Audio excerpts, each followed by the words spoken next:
Life as a man is exceptionally difficult. I say the most beautiful and the most terrifying thing about being a man is you're born without value. Society doesn't care about you. You're only going to be cared about based on how useful you are. You have the chance to build yourself up and become a superhero if you're prepared to do the hard work and be indefatigable enough to never quit. But if you're going to stand around and wait for a handout, nobody's going to ever respect you. I think that a lot of people have forgotten about how difficult and how competitive it is as a man. We're always in constant competition with each other. And it's your duty as a man to stand up and say, I want to be as important and strong and good-hearted and God-fearing as possible. And I need to work hard to achieve those things. If you look at the true warriors of humanity, you look at the true empire builders, you look at the true titans who are constructing a better world, they're less about pleasure seeking because they understand that if you want to have a great life, a soaring life, look at what most people do and do the opposite. Growth comes through discomfort. You look at a great athlete, it's the way they show up in the championship game is simply how they showed up in the lonely light of the early hours at practice. To have the results only 5% of the population have, you've got to be willing to do the things that only 5% of the population are willing to do. I was a 4-time kickboxing world champion. For 12 years, I trained 5 hours a day, 6 days a week. And I was motivated to train probably about 25% of the time. The rest of the time I went because I am disciplined. You don't feel like going through that on a Wednesday morning when you wake up, and you have to do it because you're disciplined. You're either a disciplined individual or you are not a disciplined.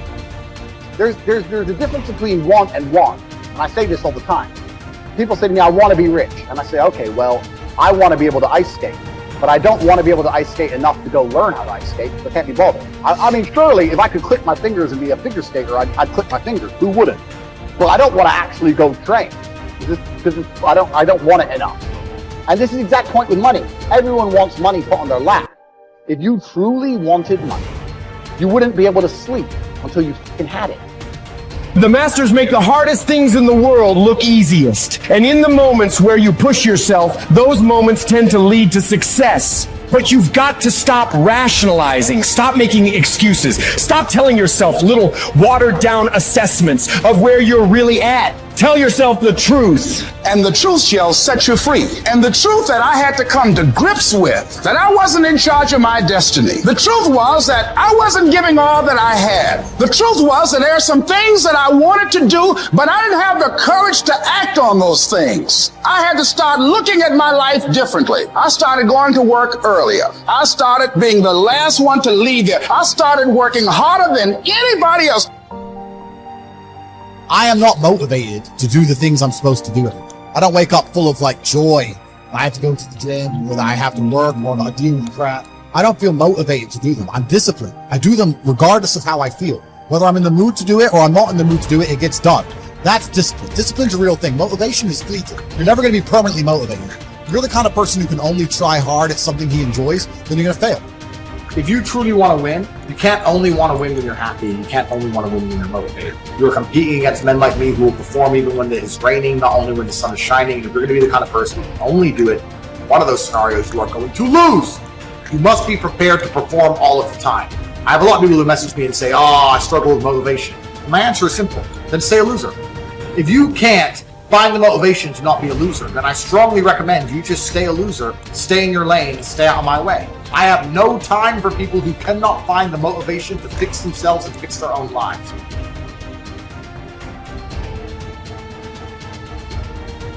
If you cannot control your own mind, then you go through life with zero control, zero influence. You can't control anything.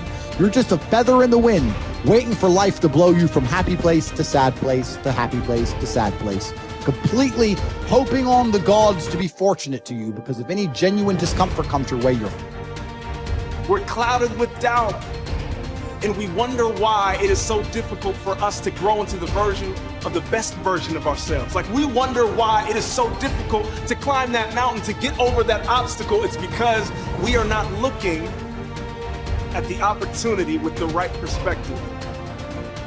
Break the patterns that have been leading your life, but you need to identify what the patterns are. I think sometimes we just aren't even aware.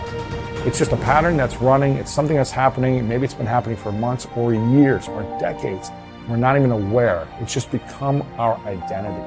So when you identify the negative identity patterns that are holding you back, that's the first step. And you can start to really shift and replace it with a new identity, a new pattern that you can implement. What you do is you pick up your past and you embrace it. You understand it, you accept it, as I had to go through these things that I had to go through in order for me to get to this place today. And the evidence for that is that I did. You don't need any more evidence. You did. And then you toss it. You toss it. You embrace it and you toss it. And you merge into the now by giving up your attachment. Before you can do something, you first must be something. So you've got to be it intellectually. You've got to be it emotionally. That's like Solomon says, as a person breathes in their heart, the emotional man. Well, it's only a period of time then until it manifests physically. That's one of the first laws of the universe, is the perpetual transmutation of energy. Energy is moving into form, always. To form, moving into form, through form, back into form again. So we cause it all to happen the way we think and the way we stay locked into ideas. I don't think greatness is something you're born with, some mysterious power bestowed upon us by God. It's something that truly exists in everyone. I look at it as a superpower we all have, buried deep inside us. This tiny diamond surrounded by layers and layers of rock, the hardest rock in the universe. And every time you do something good, a piece of that rock breaks away. If we control where awareness goes, we're controlling where energy is flowing. And if we're controlling where energy is flowing, we're controlling what's manifesting in our life. All I need to do is control where my awareness goes. And if I can control where my awareness goes, I can control where my energy is flowing. And if I can control where my energy is flowing, I can control what is manifesting in my life. Every single person that wins big, every single person that you look at, every single person that you're inspired by, every single person that you aspire to be like, they only have one plan, and that is they are going to win or they are going to die trying. You can make your dream into a reality, but it will only take one person to believe that it's possible. It will only take one person to put in the work. That person is you. If you're sitting down and you start thinking about some future worst case scenario that you're conjuring up in your mind, and you begin to feel the emotion of that event, your body doesn't know the difference between the event that's taking place in your world, outer world, and what you're creating by emotion or thought alone. So most people then, they're constantly reaffirming their emotional states. So when it comes time to give up that emotion, they can say, I really want to do it. But really the body is stronger than the mind because it's been conditioned that way. So the servant now has become the master. And the person all of a sudden, once they step into that unknown, they'd rather feel guilt and suffering because at least they can predict it. Being in the unknown is a scary place for most people because the unknown is uncertain. And people say to me, well, I can't predict my future. I'm in the unknown, and I always say the best way to predict your future is to create it. Not from the known, but from the unknown. What thoughts do you want to fire and wire in your brain? What behaviors do you want to demonstrate in one day? The act of rehearsing them mentally, closing your eyes, and rehearsing the action. Rehearsing the reaction of what you want? Or the action of what you want. By closing your eyes and mentally rehearsing some action. If you're truly present, the brain does not know the difference between what you're imaging and what you're experiencing in 3D world. So then you begin to install the neurological hardware in your brain to look like the event has already occurred. Now, your brain is no longer a record of the past. Now it's a map to the future. And if you keep doing it, priming it that way, the hardware becomes a software program. The law of expectation says that your expectations tend to become your own self-fulfilling prophecies. In other words, what you expect to happen usually does. And if your expectations are based on false information, so you have false expectations, that's what will happen anyway. For instance, your expectations could be that you are destined to have an extraordinary life and be extremely successful. is that no matter what happens, it's all part of a learning process that is leading you inevitably to great success, happiness, and accomplishment. And if you absolutely expect that to be true, if that's your fundamental belief, then over time that will become true. You'll be able to throw off the ups and downs of life. You'll be able to ignore the negative influences around you. If you confidently expect to be a great success, then by gum, you sure will be. No matter what people tell you, you just say, well, it'll be all right. Everything will work out fine. And we know that an attitude of confident expectation is a hallmark of highly successful people. They just expect to succeed more than they fail. They expect to be liked by others more often than they're disliked. They expect to learn from every difficulty that they have. They expect to keep making progress. They just confidently expect it. And surprise, surprise, your expectations affect your realities. What you experience on the outside is determined by how you think on the inside. As they say, you are not what you think you are, but what you think you are. In the Bible it says, as a man thinketh in his heart, which means in his subconscious mind, way down deep, so is he. According to your faith, it's done unto you, and so on. Big picture thinking can benefit any person in any profession. When somebody like Jack Welch tells a G employee that the ongoing relationship with the customer is more important than the sale of an individual product, he's reminding them of the big picture. When two parents are fed up with potty training, poor grades or fenders, and one reminds the other that the current difficult time is only a temporary season, then they benefit from thinking big picture. You have to think anyway, so why not think big? Big picture thinking brings wholeness and maturity to a person's thinking. It brings perspective. It's like making the frame of a picture bigger in the process, expanding not only what you can see, but what you are able to do. Big picture thinkers are never satisfied with what they already know. They are always visiting new places, learning new skills.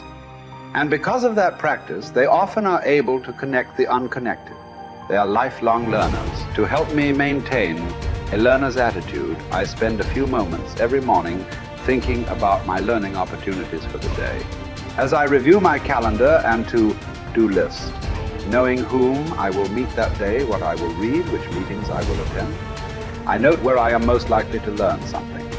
Then I mentally cue myself to look attentively for something that will improve me in that situation. If you desire to keep learning, I want to encourage you to examine your day and look for opportunities to learn. Writer Henry David Thoreau wrote, "Many an object is not seen, though it falls within the range of our visual ray, because it does not come within the range of our intellectual ray." Who you are determines what you see and how you think. Big picture thinkers realize there is a world out there besides their own, and they make an effort to get outside of themselves and see other people's worlds through their eyes. It's hard to see the picture while inside the frame. To see how others see, you must first find out how they think. Becoming a good listener certainly helps with that. So does getting over your personal agenda and trying to take the other person's perspective. French essayist Michel Ayquem de Montaigne wrote, "The value of life lies not in the length of days, but in the use we make of them." A man may live long yet live very little. The truth is that you can spend your life any way you want, but you can spend it only once. Becoming a big picture thinker can help you to live with wholeness, to live a very fulfilling life. People who see the big picture expand their experience because they expand their world. As a result, they accomplish more than narrow-minded people. And they experience fewer unwanted surprises too, because they are more likely to see the many components involved in any given situation. Issues, people, relationships, timing, and values. They are also, therefore, usually more tolerant of other people and their thinking.